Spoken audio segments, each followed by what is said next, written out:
great introduction. I was like, oh, I like her. I can't wait to hear her speak. Thank you so much, LaDaniel. Where's Danny? I call him Danny. Danny Gatling for the great invitation, this opportunity to be here. I'm very excited to be with the Belles. All I have to say is some people thought you weren't going to be here today, but here we are. Yes. Here we are. You can't do nothing with some Belles.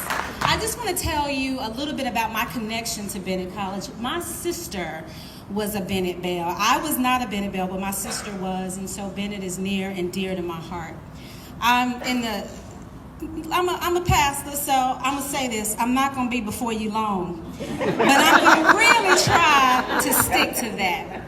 I want to talk to you today about water, and that may seem like an odd topic for a luncheon like this, but bear with me. In fact, I was speaking to a friend earlier this week, and she said, you're going to be with Bennett. What are you going to talk to them about? I said, water. She said, oh, okay. I hate I'm going to miss that. But bear with me. We're going to go somewhere with this. I've been really paying attention to water since the Michigan water crisis, which has been going on now for close to 5 years, which is unimaginable to think in our day and time that a place could be, water poor, dealing with water, late in their water. But I started thinking about how water is something we take for granted. We don't really think about water every day, right? Even though water is essential to life, water is kind of undervalued. It's kind of under-acknowledged, we don't love on water like we should love on water. When you think about the fact that 70% of your brain is made up of it, it seems like you would have a little more affection to water. But we don't, right? A lot of times as we're brushing our teeth, we're allowing the water to just run down the drain. While we're waiting for the temperature to get just right, we're allowing the water to run down the drain in our shower. We fill a big old tub up of water, and then when we're done, we let it run down the drain. We're not cognizant of how precious water is.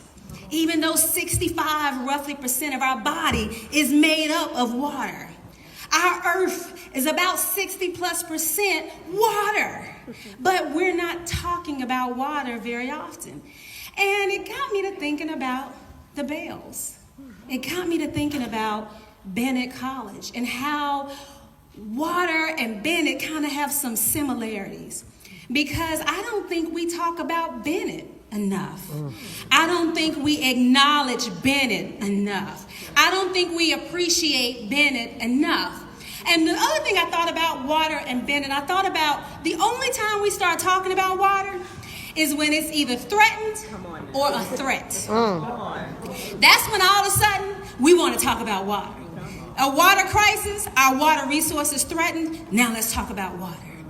A flood, water coming in through the roof, now let's talk about water. And I started thinking about that's kind of how Bennett has been. A lot of us, people on the outside, didn't start talking about Bennett until we saw the resource was threatened. And then we said, wait a minute, we have to protect our resource. And so I started thinking about the people who give all of the time are kind of like those people who are always watching the water and trying to protect our water resource.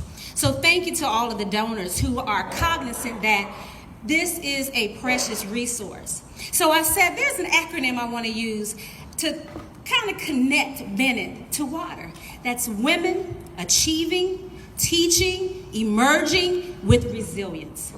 That's what we have in this room. There is water in this room, and we have to protect it. I started thinking about water again, about if you were to take a cup of water and to pour it, and we went up on top of the roof and you poured a little bit of water on the roof, it's not going to really do anything, right? We could probably take all of our glasses and go up on the roof and pour it, and nothing's going to happen. But you let us figure out how to pump some gallons up there. Now we have an issue. We have a force to be reckoned with. So I want to talk to you about how you're kind of like that. So bear with me. I told you we was going to bring it on in with this water. So there are some attributes of water that I want us as women, specifically you Belles, to have. One thing is you can't have an encounter with water and be the same way. So if you take a little bit of water and you put it on your shirt, you're going to have a little bit of water stain. People are going to know you encountered water. If somebody took their whole glass and poured it on your shirt, now your involvement with water and the evidence that you had an encounter with water lasts a little longer, right? If we took a water hose and started on you, then now the evidence lasts even longer. Women, I want to encourage you to be like water. Don't let anybody encounter you and leave the same way. And the more of you let get on them, the longer the evidence shows that you were in the place. Yes. And that's what I want us to be as women and as Bennett Belles. That you can't encounter me, baby, and be the same way you were before you met me. If you meet me, your life will change. Yes. That's not arrogance, that's truth. I'm water. What you talking about? So how can you encounter me and leave the same way? The longer you're around me, the more people are going to know we were together, because I'm going to leave my mark. And I'm hoping that you will be encouraged to know that's who you are, Bennett. That's why you were able to exceed a fundraising goal by not just a little. That is amazing, because you're water. And people realize we have to protect this resource. Another thing I learned about water is just how big its impact is when it's mass, right? So we talked about going up on the roof with a little bit of water. I want to encourage you ladies to combine, to connect, to partner. We were created to be in relationship. God looked at Adam. He had created everything. He was like, oh, this is good. I did good. And he looked at Adam and said, it ain't good for man to be alone. He needs a woman. And here we are. And it's still not good to be alone. It is important that we combine our efforts. It is important that we work together. Too often we spend time teaching women how to be great individuals.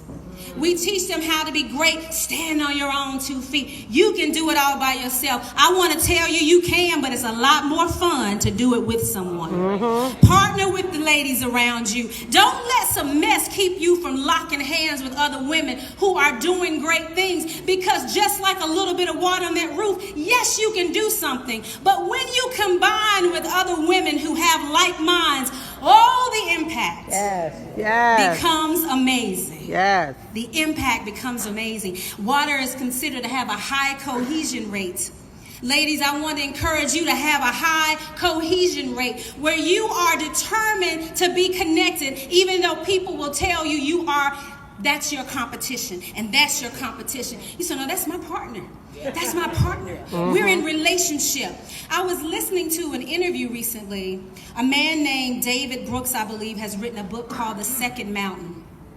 And it really got my attention because he said, we spend so much time preparing for the first mountain. And the first mountain is the one that we conquer on our own, right? It's the one where we teach our little girls, you can do it by yourself, baby. And so they grow up conquering the first mountain. And then once they get to the first mountain, they realize it's not the same without having someone else. It's not the same not being in partnership with other people. And we've all heard that old African proverb that said, if you want to go fast, go alone. But if you want to go far, go together. Ladies, we can do so much more when we're connected. Yes. And the last thing I want to think about water and the Belles and women in general. Water's value is not lessened by the acknowledgement or lack of people. So just because you don't think about water, that doesn't mean water isn't important. You're not thinking about water now. But did you know that the average healthy person can live about a month without food, but no more than a week without water? So rather you're thinking about water enough, water is still important. Water still has significance. Water still has great value. Ladies, I want to encourage you that if no one tweets about you, if no one's snapping about you, if nobody's asking you for anything on that anonymous thing they're doing right now, if nobody's paying attention to you, it does not lessen your value. It didn't matter that nobody was necessarily talking about Bennett. Baby, Bennett had power before it made the news. So you don't need somebody to clap for you to have value. I learned that long ago. If you need somebody to applaud you, to do your work, You're not doing it for the right reason. Right. And you will always be swayed by people and the crowd and what's happening at the time, and you'll be up and you'll be down. But when you recognize, like water, whether you're thinking about me or not, I'm powerful. Yeah. And when you realize that they will talk about me, when they either realize they can lose me or they realize I'm a threat. And let me tell you something, ladies. You are a threat.